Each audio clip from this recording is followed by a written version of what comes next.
I'm Chris from Discount Snow Stakes. Today I want to tell you guys where the ideal spots to stake your properties are. Number one, I think the most important is islands in parking lots. Obviously, when a couple inches of snow start to hit, the plow trucks get to their property that they need to plow. It's really tough to distinguish where the road ends and where islands or other landscaping begins. So it's really important to make sure that those are heavily staked so the plow drivers can identify where there's curbing and where there's landscape. So a general rule of thumb, where the road ends and the landscape begins, that is where you want to stake.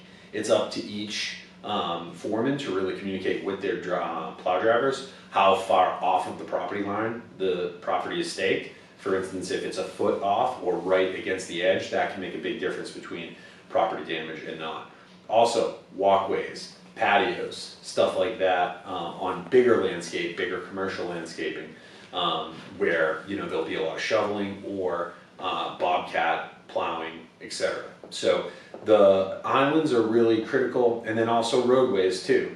So if you're plowing any sort of residential driveways, bigger, long residential driveways, those want to be really, really heavily staked.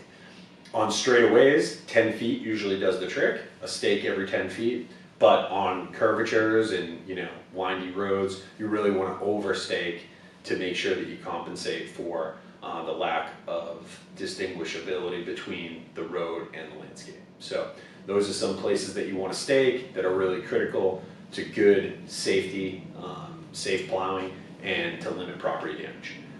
Check out all the details in our description and our blog, and subscribe if you can. Thanks for watching.